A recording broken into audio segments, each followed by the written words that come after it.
जी अस्सलाम वालेकुम दोस्तों, मैं हूं अमजद मलिक और आज का जनाब हमारा विज़िट टमन का जी। और आज हम आए जी मलिक रियाज साहब के पास। और वीडियो जनाब मुकम्मल आपने देख ली है। जो चैनल पे दोस्त नए हैं चैनल को काइंडली सब्सक्राइब कर लें जी। माशाल्लाह, बस इतने रोको जी ने बकरियाँ माशाल्लाह, क्या बात। मलिक रियाज साहब ने बकरी ने एक खूबी जनाब ये देखी कि ना एक आवाज़ दी थी और सारी बकरियाँ इकट्ठी हो गई। क्या बात। उस साइड तो आओ ना तो किरा मत पर आओ आओ आओ आओ आओ आओ आओ आओ इधर जी, लाओ माशाल्लाह। है ना, इकट्ठा करो। रोक रोक रोक रोक रोक। क्या बात है, क्या बात, क्या बात, क्या बात। तो कि साहब तुसी थोड़ा है ना ते आओ ना, है ना है ना, इकट्ठी करो ना दे इस पल इकट्ठा करो ही रेवड़ सारा। अच्छा मलिक रियाज साहब की हाल है? अल्हम्दुलिल्लाह मलिक साहब, अल्लाह पाक ने तबीयत करम के है जी जनाब, मिजाज के जिन शुक्र है मालिक ने जी। असी जनाब मलिक साहब आज छुट्टी करवाई जी फार्मेसी तो एप्पल फार्मेसी मुल्तान खुर्द ते अज ना आखा जी तुसी बकरियां बाहर चराई ते आई मैं। मलिक साहब इन कितने एनिमल जी टोटल इस टाइम ते? इस टाइम इत्थे जेड़े वतन जी इन 51 51 ते ब्रीडर दोए घर हैं जी ते 4-5 बच्चे जेड़े न घर वतन माशाल्लाह जी माशाल्लाह।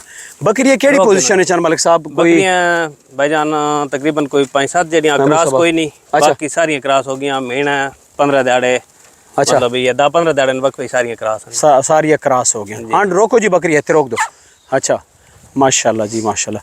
मलिक साहब असी तुस कोल आए जी भाई, एक तो तुसा इन जानवर विखाइयां, दूसरे भी भाई मलिक साहब इन्हां दे विच कोई पट्ठा पठोरे कोई फार सेल हो वैसा अगर कोई दोस्त मलिक साहब कोई दोस्त शौकीन दोस्त होया था एक आध सेल हो वैसी। पठोरे तो कोई नहीं, पठोरे बच्चे खड़े न छोटे खीरे मतलब रासन। अच्छा थी नहीं। हाँ हाँ हाँ 4 एक बच्चे घरे मन। ठीक है। ते इतने 2 बकरे वतने एक आपने चैनल ने थ्रू ही क्या बंदे खरीदा महीना पहले, ठीक हो गया। 10,000 बयाना उस भेज देता माशाल्लाह जी माशाल्लाह। लेकिन उस जने बाद कोई रब्ता नहीं किया तो मेरे को उसने नंबर डिलीट हो गया। ठीक है पठोरा। अच्छा ए पठोरा जी भाईजान, एक मिनट इधर आओ जी भाईजान, जिससे फोकस करो जी। ए पठोरा जी इन पे आखिर भाई हो रही भाई बंदे रब्ता किया 10,000 बयाना दे देता, मोड़ के उस बंदे पूछो कौन भाई संगिया पूछो जी। मैंने तवत इन चैनल काते जो जमट साइड ना है जी। ठीक है जमट साइड जंड जमट साइड ना उसमें 10 है। अच्छा ते चैनल ने थ्रू ही उस है भाई पंजाब दी शान है जनाब, थोड़ी वीडियो लगी हुई है। अच्छा ये पठोरा 10,000 बयाना देता 50,000 में उस आखा है। अच्छा हाँ इस पठोरे ना 70,000 लबना पे आओ भाई सुनना तो उस आखना पे 5 दिहाड़े थोड़ा मजीद हो रहे वे। ठीक है बयाना अपना वापस बकराबाद लगा वैसे बकरा क्योंकि महीना हो गया मौत वाली शय नहीं कोई पता नहीं होना। बिल्कुल हाँ नहीं तो जनाब अगर बयाना भी अगर वापस नहीं करे ना तो बयाना भी एडवांटेज बयाना पैने 10 दिन अगर चैनल ने जी बिल्कुल जी असि मजाक शुगल कर रहे हैं रब्ता करो जी भाईजान, इस तरह नहीं होना। देखो ना हाँ 5-10 दिन तो चलो कोई फार्मर रख सकना ते हुण वेखो माशाल्लाह इतना ही 3 महीने 4 महीने ना वे जी तकरीबन 3 महीने ना ते चलो जी अल्लाह पाक बेहतर करेगा। उम्मीद करना इंशाल्लाह साड़ी वीडियो वेखना होएगा ते वीडियो वेखेगा ते जरूर जनाब मोबाइल पानी डटा है नंबर डिलीट हो गया। अच्छा सारा सिर्फ सबूत यही है वे मैं अगले दिन गया उन जैस कैश वाले कोई भाई यार इस नंबर तो आया हुआ है। हाँ हाँ उन्होंने भाई नहीं लिंक के नहीं और सेंड किया मोबाइल तो ना जी। अच्छा ते नहीं इस तो कोई ट्रेसिंग नहीं हो सकनी। अच्छा सर सिर्फ यही आन उसने सबूत है जो पैसा फोकस करो जी। कोई नहीं जी ए जनाब 10,000 रुपये भाई ने भेजा मोड़ के उस रब्ता कोई नहीं किया। हाँ जी भाईजान तुम रब्ता करो जी, चंगी गल नहीं ते इंशाल्लाह।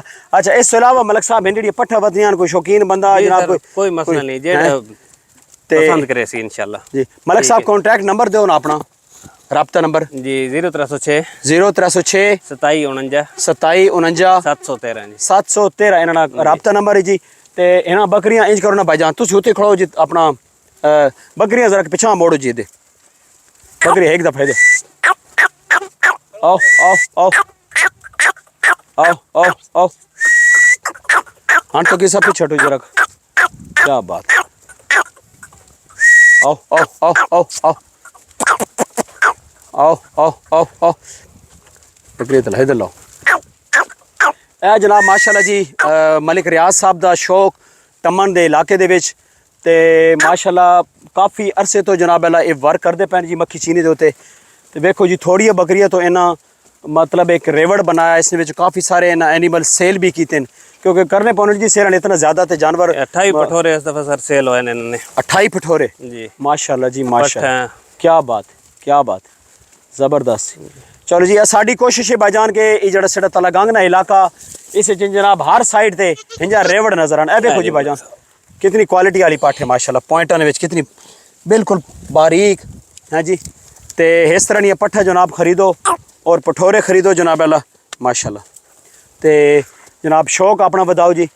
वीडियो अच्छी लगे लाइक शेयर ज़रूर करना जी और लाजमी वीडियो नू पसंद करया करो जी। ते क्योंकि असी बड़ी एफर्ट करने हैं साड़ी पूरी एफर्ट है कि असी तलागंग के इलाके दे विच शौक ज़्यादा से ज़्यादा वधाइए जी। ते इन्हां नाल तुसी राबता करो इंशाल्लाह ये जानवर तुहां देणगे। मिलने नेक्स्ट खूबसूरत जी वीडियो ना। अल्लाह हाफिज़।